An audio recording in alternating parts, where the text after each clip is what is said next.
আজকে অ্যারেস্ট করে ওনার প্রোডাকশন হলো ফার্স্ট টাইম। তা আমরা পিসিপিআর চেয়েছিলাম, 8 দিনের পিসিপিআর কোর্ট অ্যালাউ করলো। তো আমাদের অনেক ইনভেস্টিগেশন পার্টে বাকি, কারণ যিনি মেন অ্যাকিউজ তাকে তো তিনি তো পালিয়ে বেড়াচ্ছেন। এবার তার ক্ষেত্রে কিভাবে ইনভেস্টিগেশন যাবে, আর এই পুরো ক্রাইমটা যেটা আমরা দেখেছি, এটা একটা বিরাট এলাকা জুড়ে দীর্ঘদিন ধরে ঘটছে, এবং তার একটা ছোটোখাটো বলতে পারেন টিপ অফ দ্য আইসবার্গ, যেটা আমরা গতকাল হয়েছে 50 কোটি টাকার মতো ওয়েলথ রিকভার হয়েছে গোল্ড আর ক্যাশ নিয়ে। এবং যেটা সবচেয়ে ইম্পর্টেন্ট জিনিস, সেটা হচ্ছে যে গোল্ডগুলো পাওয়া গেছে তাদের মধ্যে বেশিরভাগই দুবাই বা বিভিন্ন জায়গা থেকে কেনা, এবং সুইজারল্যান্ড এবং দুবাই। এছাড়া গোল্ডগুলোর মধ্যে ব্ল্যাক কিছু টেপ লাগানো, অ্যাডেসিভ টেপ লাগানো, যার ফলে এদের অ্যাকচুয়াল ডিটেকশন করা খুব মুশকিল। তো ইনভেস্টিগেটিং এজেন্সি এই জায়গাটাও দেখবে যে এটা আদৌ স্মাগলিংয়ের কিনা, ওই অ্যাঙ্গেলটাও দেখবে। তো গভর্নমেন্ট এক্সচেকার মানি দীর্ঘদিন ধরে ফাঁকি দিয়ে এইভাবে ওয়েলথ অ্যাকুমুলেট করা হয়েছে, সাধারণ মানুষের টাকা।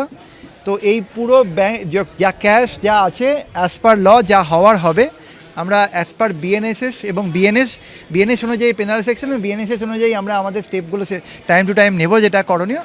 দেখুন, আমরা যেটা এখনও পর্যন্ত তদন্তে পেয়েছি, তাদের যেখান থেকে রিকভারি হয়েছে, তাকে যখন জিজ্ঞাসা করা হয়েছিল যে এত টাকা এত জিনিস কোথা থেকে এলো, তিনি পরিষ্কার বলেছেন যে আমিও ক্রাইমের পার্টের অংশীদার, এবং আমরা একসঙ্গে সব ক্রাইম করতাম, এবং উনি যে টাকাটা জোগাড় করছে তার একটা অংশ আমার এখানে রেখে গেছে কাস্টোডিয়ান হিসেবে, দুটো আলমারির মধ্যে। যেটা প্রথমে উনি চাবি দিতে চাইছিলেন না, চাবি দেননি, সহযোগিতা করেননি, প্রথমে দরজাই খোলেননি। উনি জানতেন যে কী আছে, ওনার কন্ডাক্টটা আজকে আমি কোর্টের কাছে বলেছি।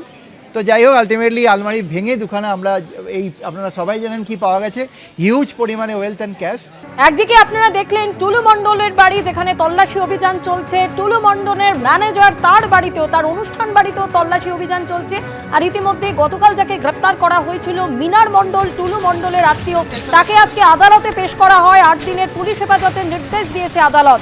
আদালতে আজকে সরকারি আইনজীবী তিনি যেমনটা দাবি করেছেন যে 11 গ্রামে 10টি সোনার বিস্কুট, 14টি সোনার বার উদ্ধার হয়েছে।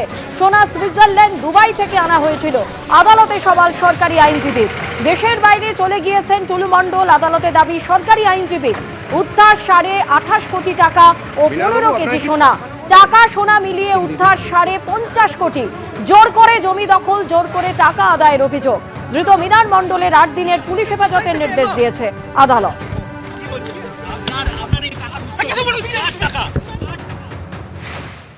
আজকে অ্যারেস্ট করে ওনার প্রোডাকশন হলো ফার্স্ট টাইম। তা আমরা পিসিপিআর চেয়েছিলাম, 8 দিনের পিসিপিআর কোর্ট অ্যালাউ করলো।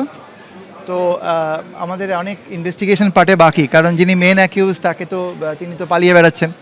এবার তার ক্ষেত্রে কিভাবে ইনভেস্টিগেশন যাবে, আর এই পুরো ক্রাইমটা যেটা আমরা দেখেছি, এটা একটা বিরাট এলাকা জুড়ে দীর্ঘদিন ধরে ঘটছে, এবং তার একটা ছোটোখাটো বলতে পারেন টিপ অফ দ্য আইসবার্গ, যেটা আমরা গতকাল হয়েছে 50 কোটি টাকার মতো ওয়েলথ রিকভার হয়েছে গোল্ড আর ক্যাশ নিয়ে।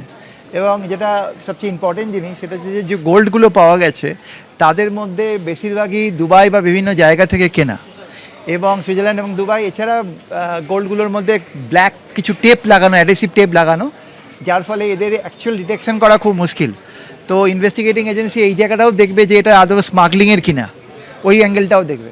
তো গভর্নমেন্ট এক্সচেকার মানি দীর্ঘদিন ধরে ফাঁকি দিয়ে এইভাবে ওয়েলথ অ্যাকুমুলেট করা হয়েছে, সাধারণ মানুষের টাকা।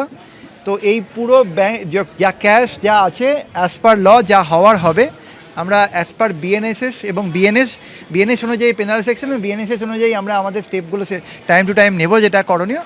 দেখুন, আমরা যেটা এখনও পর্যন্ত তদন্তে পেয়েছি, তাদের যেখান থেকে রিকভারি হয়েছে, তাকে যখন জিজ্ঞাসা করা হয়েছিল যে এত টাকা এত জিনিস কোথা থেকে এলো, তিনি পরিষ্কার বলেছেন যে আমিও ক্রাইমের পার্টের অংশীদার, এবং আমরা একসঙ্গে সব ক্রাইম করতাম, এবং উনি যে টাকাটা জোগাড় করছে তার একটা অংশ আমার এখানে রেখে গেছে কাস্টোডিয়ান হিসেবে, দুটো আলমারির মধ্যে। যেটা প্রথমে উনি চাবি দিতে চাইছিলেন না, চাবি দেননি, সহযোগিতা করেননি, প্রথমে দরজাই খোলেননি। উনি জানতেন যে কী আছে, ওনার কন্ডাক্টটা আজকে আমি কোর্টের কাছে বলেছি। তো যাই হোক, আলটিমেটলি আলমারি ভেঙে দুখানা আমরা আপনারা সবাই জানেন কি পাওয়া গেছে, হিউজ পরিমাণে ওয়েলথ অ্যান্ড ক্যাশ। এবিপি আনন্দ, এগিয়ে থাকে, এগিয়ে রাখে।